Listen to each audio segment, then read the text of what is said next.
Sat down with Charles before he passed away, and this interview is filled with insight. We've called it Charles Krauthammer, his words, and it airs tonight at 9 o'clock Eastern Time here on the Fox News Channel. So tune in later tonight, set your DVR, do whatever you need to see this. Yeah. Right. Great hearing everyone's personal stories, including yours. Thank you. Yeah. Likewise. You'll be missed. Thanks for being here, Heather. Yep. Have a great weekend, everybody. We'll see you next week. Fox News alert on the work to reunite kids separated from their parents after crossing the border illegally. The Justice Department denying a Washington Post report that they've stopped prosecuting adults who cross illegally. As a White House official says, around 500 of the more than 2,000 children separated since May have been reunited. This is Outnumbered, and I'm Melissa Francis. Here today is host of Kennedy on Fox Business, Kennedy, co-host of Fox and Friends Weekend, Abby Huntsman, Democratic strategist and Fox News contributor Jessica Tarlov, and joining us on the couch today, Fox News political analyst, co-host of The Five, Juan Williams is here, and you are outnumbered. Well, but among friends, that's important. Yeah, absolutely. And it's got a rare ally on Jessica Tarlov. Is that right? I thought it was you. I thought it was. Sometimes. Yeah, 50-50. Yeah. Oh, okay. It's pretty good odds then for the complete couch. You know, it's a delight, and looks like it's going to be a rainy weekend out here, but maybe time for naps. I think that's what I heard. We were talking about naps before the show started. All the moms on the couch said they wanted a nap. I stay up all day. Yeah, there you go. All right. Well, about 500 of the more than 2,300 children separated from families at the border with Mexico have been reunited with their families since May. That is according to a White House official who says in most cases, the children were reunited within 3 days of separation. Just yesterday, First Lady Melania Trump visited one of the shelters where kids who were separated are staying. It is still not clear whether those who've been reunited with their families are still being detained with them. One Democrat blasting the administration. Donald Trump's and the administration's cruelty is rivaled only by the incompetence of this administration. When I went to San Diego and we visited shelters and the Customs and Border Patrol, you saw also that they didn't have guidelines how to implement this policy. And at the end, children and families are the ones suffering. Doug McElway is live at the White House with more. Doug. Hi, Melissa. And there's another side to Congresswoman Velazquez's story. And in a tweet, the president is telling that other side. He said, quote, "We must maintain a strong southern border. We cannot allow our country to be overrun by illegal immigrants as the Democrats tell their phony stories of sadness and grief, hoping it will help them in the elections." Obama and others had the same pictures and did nothing about it. That after yesterday's cabinet meeting in which Mr. Trump excoriated Democrats for what he believes to be hypocrisy on these border separations. A number of years ago, I see Chuck Schumer, we must have borders. Hillary Clinton, we must have borders. If people penetrate our borders, we must get them out of our country. Now all of a sudden they're big open border people. It's a whole big con job. In the meantime, people are suffering because of the Democrats. Later this afternoon, the president will be meeting with angel families. Those are Americans who have lost loved ones to violence perpetrated by illegal immigrants. The president has not been sparing his Republican colleagues either. Recall that last night they were supposed to be here for the congressional picnic, but even as chefs were grilling steaks over the charcoal on Wednesday, Mr. Trump pulled the plug on the picnic. This morning, he acknowledged that the GOP intra-party divisions are ruining the chance for the two immigration bills presently under consideration. Quote, "Republicans should stop wasting their time," he said, on immigration until after we elect more senators and congressmen and women in November. Dems are just playing games, have no intention of doing anything to solve this decades-old problem. We can pass great legislation after the red wave. Adding an element of intrigue to the immigration debate was the First Lady's unannounced visit to a children's shelter yesterday in McAllen, Texas. And I also like to ask you how I can help to these children to reunite with their families as quickly as possible. Also adding intrigue is that jacket that the First Lady was wearing as she boarded the plane. I know you'll have more on that momentarily. And finally, a senior administration official tells our John Roberts that 500 children who were separated from their families since this zero-tolerance policy first began have now been reunited with their parents. Melissa, back to you. Thank you so much, Doug McElway. Juan, I'll go to you first. Well, I mean, I think this is a critical moment for the administration to try to get their policies together. You heard the criticism from Congresswoman Velasquez, and then the response from President Trump. President Trump saying we need strong borders. And I think that's been his response all this week, even as he reversed his policy. But I think even inside the administration, the thought is we need to have clear lines of instructions to the people, to the law enforcement on the border, to the people in the courts, especially the immigration courts. And I think we're going to see some of that get worked out. Unfortunately, in terms of legislation, as we see the differences among Republicans right now, has led to further delays on legislation. Mike McCall was on in the last hour. He actually sounded more hopeful than Juan about Republicans coming together. He called them the Republican family, and he said that they made a lot of progress last night. He made it sound like they could potentially get it done. The president's doubtful. Well, and I know we're going to talk about the specifics of those two bills. One has been delayed. One got more votes than they thought, but it still failed. And it just goes to show how both parties have completely dropped the ball. They have. When they both could have taken up the mantle of fixing our broken immigration system, both of them, when they had all three aspects of power, the House, the Senate, and the presidency. Didn't happen during the Obama administration. It hasn't happened so far.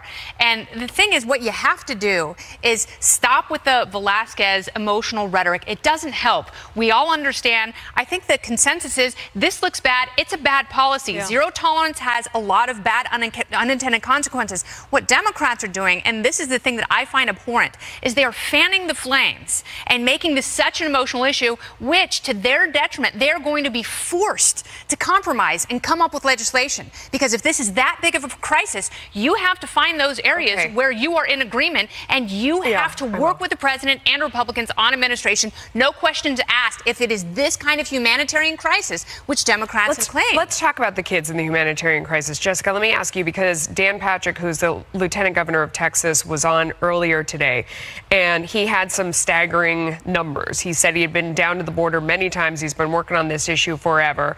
70% of the children and teenagers we're talking about here, I'm quoting him, came on their own. This is about 40,000 this year by themselves.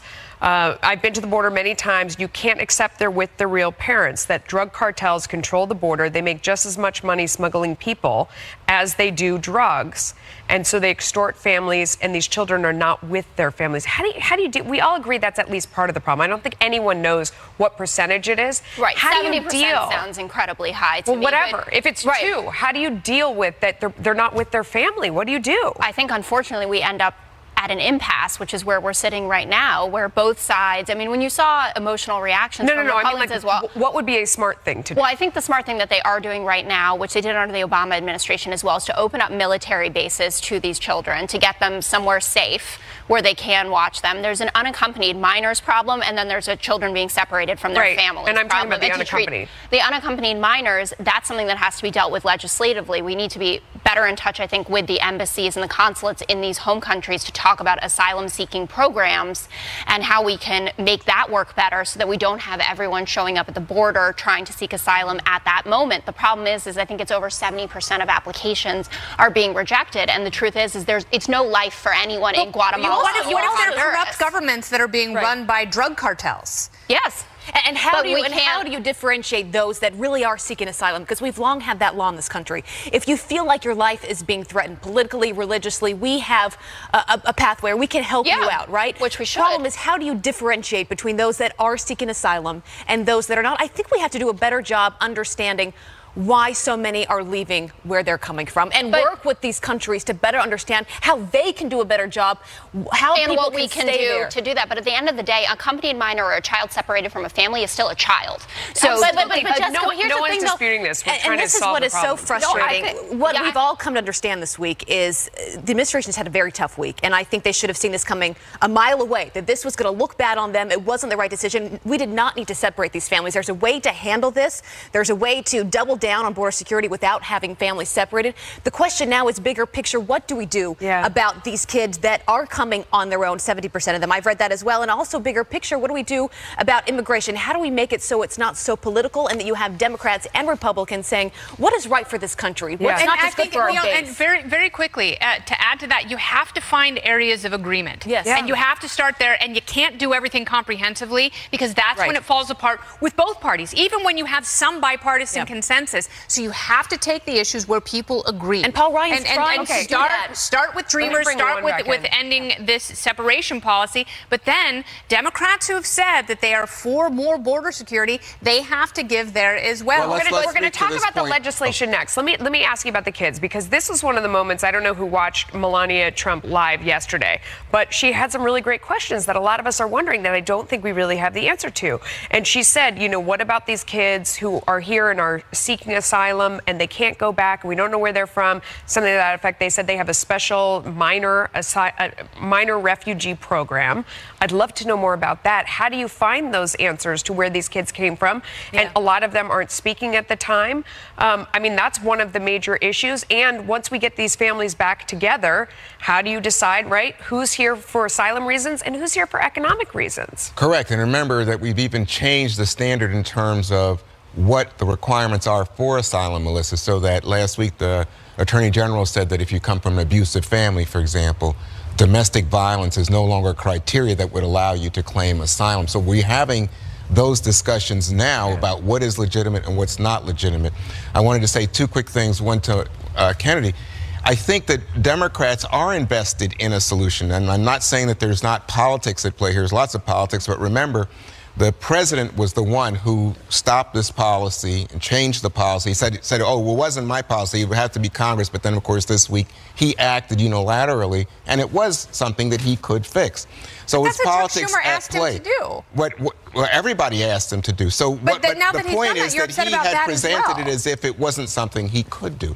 So we're in a situation where right now Republicans are not reaching out in the Congress in terms of looking for bipartisan deals. They're trying to find a resolution among themselves as the majority in the House. That compromise bill came out of objections from Democrats that moderate Republicans acquiesced to. Remember, President Trump has... And the other thing, President Obama had so many problems, legal problems, went all the way to the Supreme Court where he was swatted down with his executive action on immigration. So I don't fault this administration for being hesitant to use executive action. If President Obama was criticized for it... I think people wanted to see the end to this policy. I don't think it's popular among anybody. If you really want to see an end to the policy, we are going to talk about the legislative act. But I'm just saying to you that what we have here is a situation now where Republicans are stuck among themselves, especially on the word of amnesty, and especially President Trump, who initially said he was opposed to some of these bills, now saying, I'm not sure, but if you change it. The question is, what is the compromise among Republicans? All right, we're going to talk about that in the next block. In the meantime,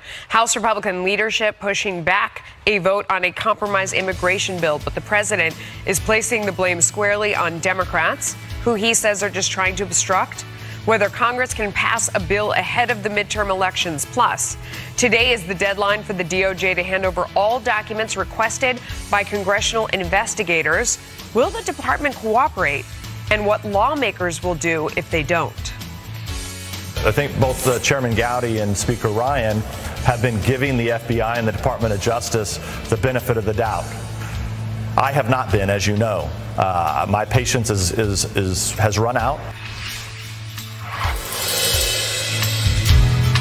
To next week, after finding they did not currently have the votes needed to pass it. Reports from Capitol Hill that many members were wildly confused about what's in the bill and what's not. This after a more conservative measure authored by House Judiciary Committee Chair Bob Goodlatte failed on the House floor yesterday. But Republican Congressman Mike McCall sounding optimistic the House will ultimately approve the compromise bill. Watch. We have a lot of different factions in our conference.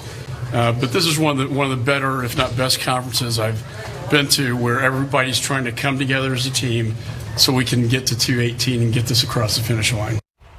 Meanwhile, President Trump tweeting this morning, elect more Republicans in November and we will pass the finest, fairest, and most comprehensive immigration bills anywhere in the world. Right now, we have the dumbest and the worst. I love the superlatives. Dems are doing nothing but obstructing. Remember, their motto, resist. Ours is produce. Or produce. That's how I read it. Good question. But Democratic Congressman John Garamendi says Republicans have not invited Democrats to the table on the issue. Watch. There really is an opportunity to put together a comprehensive reform. It does exist. Right now, it's not in the House. The word compromise is a compromise within the Republican caucus. It's not. There's no Democrat involved. In fact, no Democrat's been asked to engage in the drafting of the legislation that'll be on the floor next week. Our very own Peter Ducey live on Capitol Hill with the latest. Lots of drama and chaos. Peter, what's going on? Kennedy, we just heard from the top vote counter in the House, Congressman Steve Scalise. He says Republicans are not giving up on immigration, despite President Trump's pitch just to wait until after the midterms and see if Republicans can pad their majority here. Leadership's plan initially had been to vote yesterday, and then they were going to vote today. And now it's going to be sometime next week because they realized this bill needs to be sweetened. We have come to the conclusion that there are a couple of provisions that we need to add to the bill, and that we'll have a vote on it next week. Everybody's still working together. Everybody's working together in good faith. I was really amazed at how we pulled together as a team. Now, did we all agree with each other on everything? No, but we pulled together as a team. The leadership bill that's on hold for now has the full $25 billion that President Trump wants for his border wall in it. It would also provide a pathway to citizenship for DACA recipients brought to the states illegally as kids. So it's seen as the best of both worlds for immigration hardliners and moderates. Many members call this a compromise bill, but Democrats don't want to be a part of any deal. You know, they talk, and sometimes you all repeat it, that it's a compromise, but it is not a compromise. It may be a compromise with the devil, but it's not a compromise with the Democrats in terms of what they have in their bill. More of a bipartisan feeling over on the Senate side, where a new gang of 4 plans to meet next week on immigration. It's made up of Democrats Dick Durbin and Dianne Feinstein and Republicans Tom Tillis and Ted Cruz. What I really hope is it's a choice for Senate Democrats. Do they want to fix this problem? Do they want to come together and fix this problem? If they do, we can do it. If, on the other hand, the Senate Democrats make a political decision that they just want an issue to run on in November, then we may end up with separate bills. Here on the House side, there are 42 more Republican members than Democrats. So if the party comes together, they don't need any help from the other side. But after multiple in-person meetings and an in-person plea from the president, they haven't been able to do it. Kennedy? Peter Ducey, thank you so much for that report. We're going to be watching all day long to see if they can, in fact, whip those votes. So what does Steve Scalise have to do? What does he have to do in order to get his caucus on board? Well, I think the difficulty is that there are people, Mark Meadows, Freedom Caucus people, who are saying they don't want anything that could be interpreted as amnesty or going back on the pledges that have been made by President Trump. And nuance the language a little bit with That's right. They want to figure out how to do it, but they are worried. I mean, remember, if you look back historically, Republicans who defeated President George W. Bush on this in 2006 or coming forward when they had the Gang of 8, I think that was in 2013. Yep. There are people who just said, we don't want to give amnesty out. And now the question is, well, how does President Trump going to speak about? Wall Street Journal editorial page speaking to just this point. Okay, so, it's really interesting here, Abby, because you have Republicans who don't want to be tethered to the word amnesty. But you have an issue that could hurt the party as a whole. So what do they do here? How could they possibly soften, change, or nuance the language in order to have something palatable for all sides and that will heal the split? That is the big problem, because the Republican Party is split on immigration. That's why we've seen 2 bills being proposed in the House. I do think the president needs to be clear about what he wants, because first he made the point last week that he's going to support the more conservative bill. Then he said either one I'll support. Now he's saying let's just push this off until after the midterms, until we get this red wave. I think he's got to work directly with these Republicans and say we either get this done with who is there now, or we don't. We got to focus on that. But I also think Republicans are in a unique opportunity, Kennedy, in this new bill to work with Democrats, because you were saying this earlier, the best bills that get passed have people from all sides. You compare that to Obamacare, right? That was passed down party lines, and that was a disaster in many ways. Well, and if this is successful, then in some of those close House races, you could have Republicans saying to Democrats, we fixed immigration, Democrats didn't help us at all. That could also be problematic. And unfortunately, you know, I'm a little cynical when it comes to some of these party leaders, and I think Nancy Pelosi wants to milk this thing like a county fair winning dairy cow past the midterms, because the pictures in this story and this issue, unfortunately, give them traction. Gives them traction, especially when they've lost traction with the Dreamers. So we thought when we were sitting on this couch about 8 months ago, that was going to be the marquee immigration issue for 2018. Now it's going to be kids separated from their families. So I agree with you about that. I think that Republicans should also take heart in how many votes they got for the Good Lad bill. That was surprising. And I've seen some commentary on whether they should actually take that and add in something about the visa lottery, for instance, to try to sweeten the deal with that bill and make that the compromise bill in the end, because the Freedom Caucus is always the problem here. There are 30 members, so it's quite a bulky part of the caucus, of the overall Republican caucus. So figuring out a compromise on that, too, I think would benefit the chairman if he went back and said, okay, we got 193, I think it was, let's see what we can do here. Well, also, you know, Jim Jordan wants to be House Speaker, and he's a very vocal member of the Freedom Caucus, and he's going to have to figure out a very different way to lead if he, in fact, wants to ascend to the speakership. You know, this would be a great opportunity for him to get out front and get it done and prove ahead of time that he could make it happen. I think the American people are so frustrated with the idea that these people have been in Washington supposedly working on this for years and years and years, and to hear you won't cooperate, no, you won't cooperate, is just garbage. And you look at the crisis that's going on and you say, do your jobs. I mean, where else could you go to work every day and not do your job and get returned to that office? No, we'd all be fired. Yeah, and it's interesting because you say that, and you look at Jeff Sessions, because he has failed in a number of areas of his job, including here. You know, he went to Capitol Hill to meet with Republicans when Republicans were all on a bus going to the White House. I didn't remember that. Well, I mean, I think one of the things that's really important is to find areas of agreement and solution. But part of that, I think, is just being honest with each other across the political divide. You know, the numbers on the border in terms of people crossing actually is at a 70-year low, except for the last few months we've seen a little surge. If the economy continues to improve, though, those numbers will go up. But I'm just saying, so a lot of the language and the attention is so hyperbolic on both sides. That goes on both sides, right? I mean, you have that on that side, but also the pictures you've seen. We also don't know exactly what's behind that, and we run with it. And I think that people sometimes use this as a fear-mongering, red-hot button issue going into and that's election. Why they're extending it for all the wrong reasons, and that's when kids become bargaining chips, and it's sad. I agree with that. All right, Pulitzer Prize-winning commentator Charles Krauthammer losing his battle with cancer yesterday. He was king of the panel here on Special Report, and just ahead, we will discuss Krauthammer's remarkable life and legacy and look back at some of his most memorable television moments. You don't want to miss it. Stay here. You're betraying your whole life if you don't say what you think, and you don't say it honestly and bluntly. Of our time. The Pulitzer Prize-winning commentator died yesterday at the age of 68, less than 2 weeks after revealing in a heartfelt letter that he was losing his battle with cancer, saying he had lived, quote, a wonderful life, full and complete, with the great loves and the great endeavors that make it worth living. The Harvard-trained physician overcame an accident that left him unable to walk to become a best-selling author. He was also known as the Dean of Conservative Commentators. In addition, Krauthammer was a longtime Fox News contributor who gave us his unique insight on so many issues. Take a look. It's my job to call a folly a folly. You're betraying your whole life if you don't say what you think, and you don't say it honestly and bluntly. Why did you choose psychiatry? I was looking for something halfway between the reality of medicine and the elegance, if you like, of philosophy.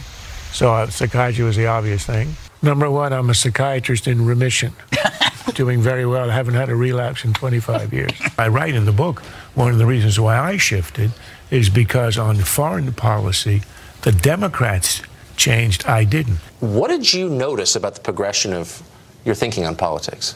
Well, how dumb I was at the beginning. Well, I stopped evolving about 20 years ago. You did good for you. I'm frozen in amber. Juan, give us your thoughts. You know, he says he stopped evolving. I thought, you know, as someone who regularly debated Charles on Special Report, that part of the genius of Charles was that he was constantly evolving. So Charles was a big chess fan, Melissa. He'd come up to New York for grand matches, and I mean, it was like, you know, a little boy going to a World Series or something for him. I never got it. But in arguing with him, you could see the chess principles in play. So he was evolving as issues shifted, as times changed. Part of the joy of it debating with Charles was that, in fact, you had to think with him or he was going to outthink you, and I got outthought a lot. So I can tell you, he's a brilliant man. The other thing is he would say, when he was giving speeches, his favorite opening line was, "I'm so glad to be here tonight where I can't be interrupted by Juan Williams." So I would always, so when I would come up, I remember once we were giving a roast, I said, well, I'm so glad to be here to have the microphone tonight and not be interrupted by Charles Krauthammer. Terrific guy. Well, to that point, one of the things he said that I loved, one thing I do when I want to persuade someone is never start with my assumptions, because if I do, we're not going anywhere. You have to figure out what the other person believes and then draw a line from what they believe into what you believe by showing them the logical sequence. That's absolutely right. And And that's where his philosophical training comes in. And it's really brilliant. It's reductio ad absurdum. And that's the wonderful thing about him, is he had such an incredibly curious mind, and he was also very patient with people, especially, which the vast majority of people were his intellectual inferiors. And he was so patient with people who were curious. And the thing that I loved about him, and when someone who has such a great life and intellect passes, it really gives you a moment to pause and take the lessons from their life. And from someone like him, it's a couple of things. One, continue to flourish and find your passions. I think that's so critical. He loved chess, he loved baseball, and continued in his pursuit of knowing those. But also, it goes to show how writing organizes your thoughts and how your intellect can expand with age the more you write. And his writing was beautiful and profound and funny and all of these things. And the fact that he was able to express that as a broadcaster as well, and a quadriplegic. I mean, it truly is stunning. That's one of the biggest takeaways from his life, is don't let any challenge. Everyone's got challenges, and he had a lot of them. And he never let it stop him. He kept living life to the fullest. And he said in that letter, don't have pity on me. I remember I grew up watching Charles Krauthammer, and I would race home. And I would want to hear what he had to say on Special Report, because you never knew where he was going to be or where he was going to take you, but you wanted to go on that journey with him. He had sort of a soft way of speaking, but whenever he was around, no one else spoke, because everyone wanted to know, what did Charles Krauthammer think? I hope that we take this time to celebrate his life, because he was such a special person, but also remind ourselves that we can live our life to the fullest. I hope that he encourages us to be our very best every day. This place is going to miss him terribly. You talk about him taking everyone on the journey with him. Another one of his great quotes that I love, and this is good for all of us: you don't want to talk highfalutin, ridiculous abstractions that nobody understands. Just try to make things plain and clear. Yeah. It's beautiful, right? Totally, and you could see it in his columns, which I would regularly read. I think that in this time, although we're all incredibly sad and mourning his passing, and it's great to be able to honor him like this, it is also exciting that a whole new generation of people who are interested in politics are now hearing about this man, who might not have read his columns over the years, who might not know the story of his evolution from a Democrat to a neocon to a Trump critic towards the end.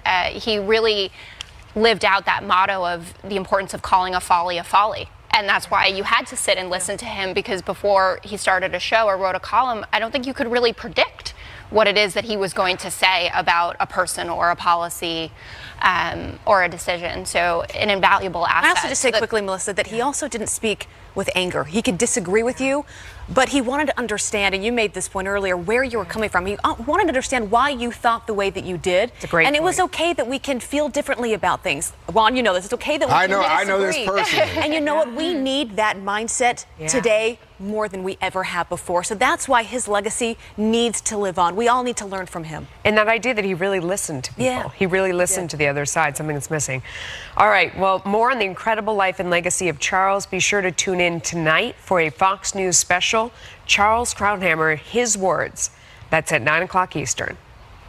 More Outnumbered in just a moment.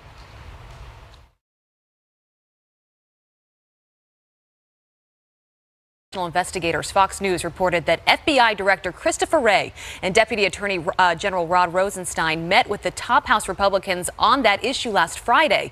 The group set a Sunday deadline for the department to provide records about the FBI's use of a confidential informant who made contact with the Trump campaign. They failed to meet that deadline. House Speaker Paul Ryan responding to whether contempt of Congress is now on the table. Take a listen. I am supportive of making sure we get the documents we rightly deserve, that we legitimately requested. We expect compliance. I'm still getting daily reports from our committee chairs about the progress on compliance. I'm going to regroup with them tomorrow, but I expect them to comply with all of our very legitimate document requests because this is legitimate congressional oversight of the executive branch. A senior Justice Department official telling Fox News, quote, last Friday we agreed to provide specific documents by Friday or explain why we couldn't. That process is underway, including delivery of many of the requested documents yesterday and today. So a lot of frustration on the House, but also among the American people. Kennedy, these are pretty simple questions that you're getting from members of the House saying, when did this Russia probe begin? And more information about this informant on the campaign. Are they right to be as frustrated as they are? Well, part of the frustration is political, obviously. Anytime you have members of Congress and they're grandstanding, there is a political element. But they're also, this is a legitimate request. It's sometimes impossible to separate the two, so you have to err on the side of transparency. And the FBI and DOJ have such problems right now with perception that it doesn't do them a lot of good to hide behind some of these excuses about national security, which at this point seem pretty flimsy. I mean, you know, they do like highlighting with Sharpie. So well, they are even if very good at redacting, and they can redact away. But still, even if there is a political element, that's no reason to withhold the documents. Well, then, Juan, why set that deadline to say, okay, by Friday or by Sunday, we will give you those documents? If there are real reasons why they can't get them in time, in that amount of days, why then say that? Why set that day? Well, I think what they said was we're going to try to compromise here. So I think what you see is Rod Rosenstein had said previously, oh, you guys are threatening me with contempt. Well, you know what? I can come back and I can demand your text and your emails. Then he said, oh, no, Rod Rosenstein, you're blackmailing members of Congress. So you understand the political fray that's taking place here. But Rosenstein has tried to give as much as possible to Devin Nunes and others in the past. And then they've come back and found complaints and we want more. So there's a question about how Rosenstein maintains the integrity of an ongoing investigation in the face of what the critics, remember, they're Democrats and their critics out there who say what this is about is undermining public trust in the Mueller probe. But Melissa, this also comes after the IG report, and we now know that Peter Strzok, who was the one in charge of this Russia investigation from the very beginning, we now know how he felt about President Trump and that his goal was to get him out. So is there more reason now than even before to say we have got serious questions here and you're not giving us the answers that we need? And the answer to that is the opposite of what Juan just said. It was Horowitz who uncovered the texts that said all of those things that we're talking about, and it was Rosenstein who held those back. So it's not like they're asking for unreasonable things and he's trying to cooperate. He's holding back the things. We've seen evidence now, and we saw that testimony from the IG himself, that Rosenstein held back these texts and said they were for national security. When it says we'll stop him, that's not national security. They're holding back those texts. Rod Rosenstein is, because he doesn't want the department to be embarrassed. I don't think that it's about embarrassed. I think he had an ongoing investigation. Why? Especially that one particular text where they had everything before and after it, but that one mysteriously was not made available. Well, I should say he had an ongoing investigation by the Inspector General in this case. He wanted it to come out in full context so people could see it. The Inspector General said he didn't have it. I mean, that's problematic. It's not like the IG said, hey, you know, I've got all of these sticky notes and pieces of paper. Let me organize my thoughts, then I'll give you the 566 But Jessica, but part of that is the FBI. He didn't have it. He was not given that one damning text. That's problematic. But part of that is because they want to look good, too. They know that if they send out this text, that falls on them. How did that go by? How did that happen? I think that it happened because people were swept up in the politics of this. We do know also that the IG report said that there was no evidence found of bias. Yes, obviously the Strzok and Page checks are problematic, but they didn't do anything to stop President Trump. And he was the one who also said he didn't want to be on his Russia probe because he didn't think that they would find anything. Strzok said that. Michael Horowitz said he's still investigating the bridge between the Clinton investigation and the Russia investigation because that's weird and problematic. It is weird. All of it is violates protocol. All of it is weird and problematic. And I think after what has gone now with Christopher Wray coming out and saying that he's going to have to do a top-to-bottom investigation of what's going on here, he's going to have bias training, he's going to have all of these things that I don't think Rod But it doesn't make up for what happened necessarily. When you talked about the bias, what happened there, what Michael Horowitz said is James Comey didn't show bias in the decision that he made. Political bias, but we've also learned a lot more about the early days of this Russia probe, and that's why there's still a lot of unanswered questions about bias that we now know did exist in those early days. He also said that he couldn't say that Strzok acted without bias. That was the exact phrase. So he couldn't say he acted without bias. And we will hear more about it.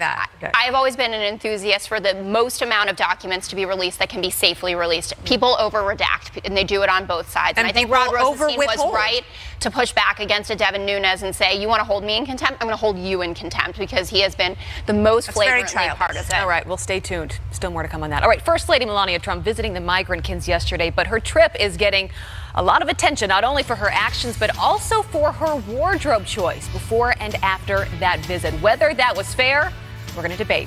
Stick with us. Forces behind the president's decision to reverse the policy of separating families, but all the media seems to want to talk about is that jacket the First Lady wore on the plane.